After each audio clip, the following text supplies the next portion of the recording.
There's a reason people keep coming back to Japan. And after this trip, I think I finally understand why. The food, the pace, the little details, even the simplest moments feel like an experience. This trip kind of became a mix of all of that.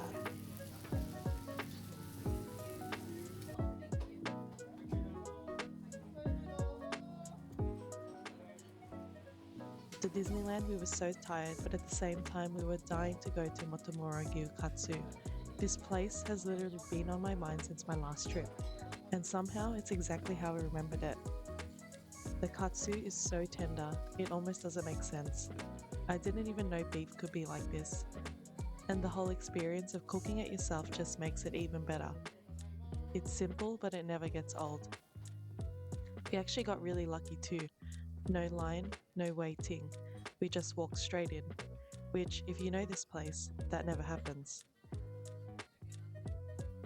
If you're planning to come here, I definitely recommend going before the dinner rush. We went around 5 p.m. and it was perfect.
We went to the Tokyo Flea Market on a Sunday, and this is something you actually have to plan for.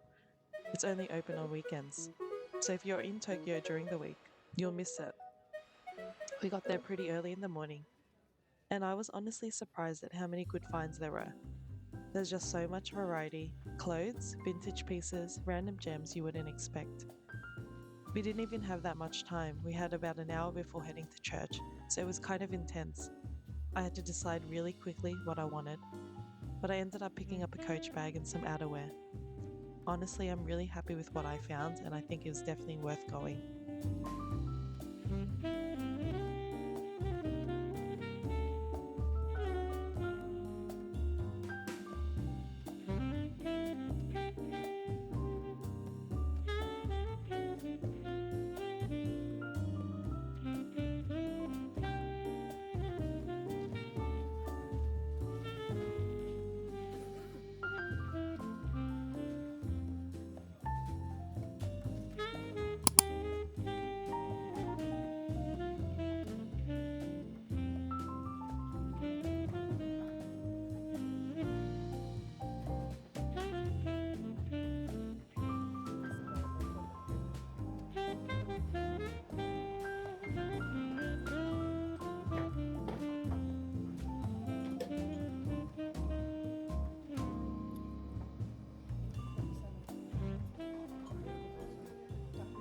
Because we had such an early start that day, we decided to try a standing sushi bar near our hotel, and this is actually our first time having sushi again since being back in Japan.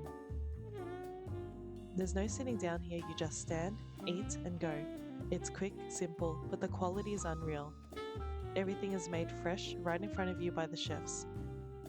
This ended up being the best sushi we had the whole trip. It was so fresh, so clean, and done perfectly.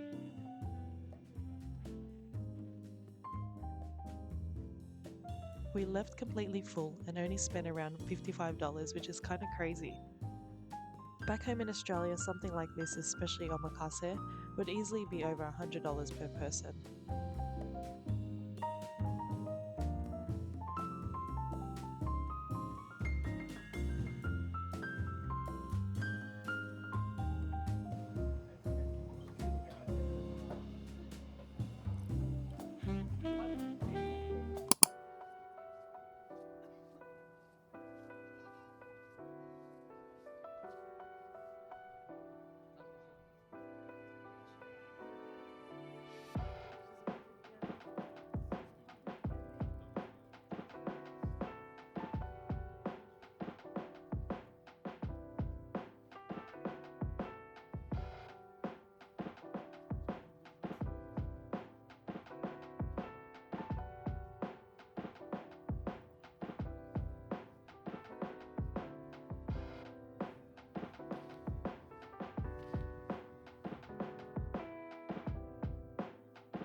think one thing I didn't fully prepare for is how much there is to do in Japan.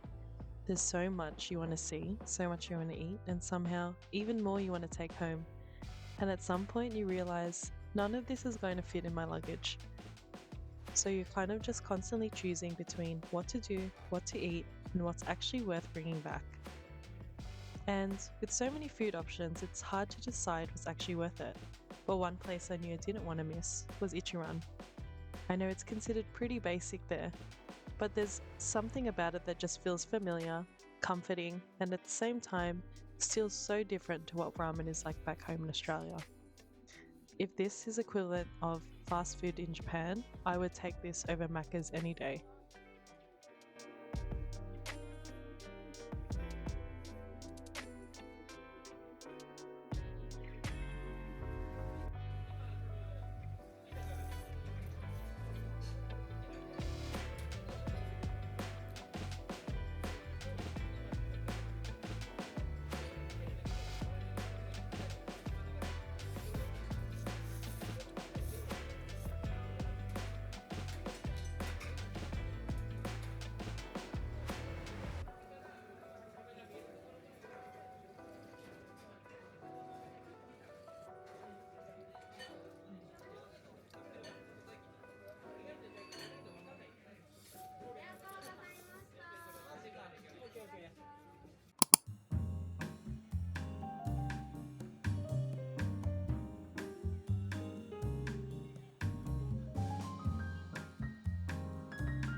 With so many viral spots in Japan, it also means one thing: a lot of long lines.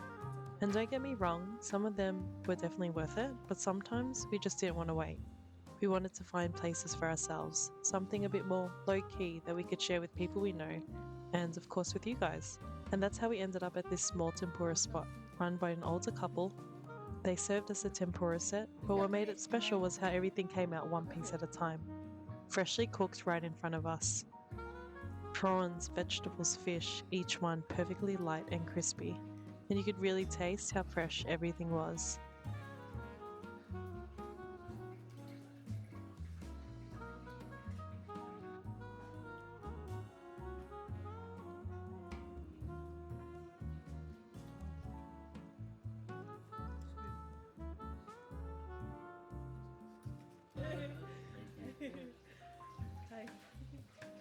To finish, they served a tempura bowl set. Simple but done so well.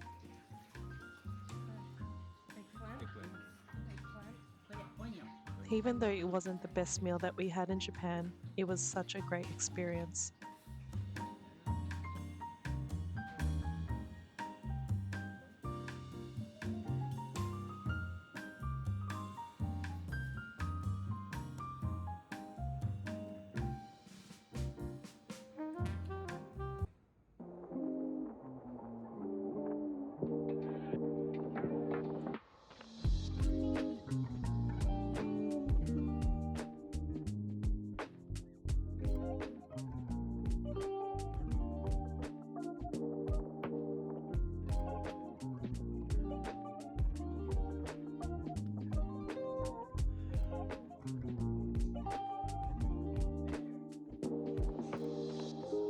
And then there are the konbini runs.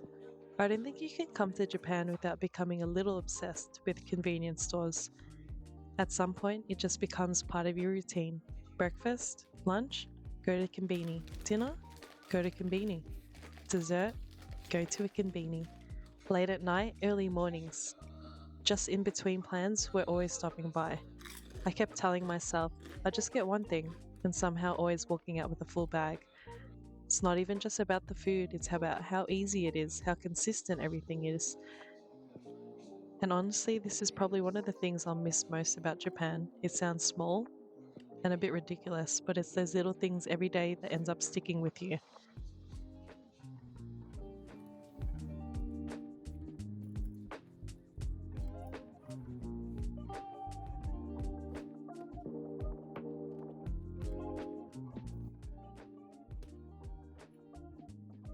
Packing is always the part I look forward to the least.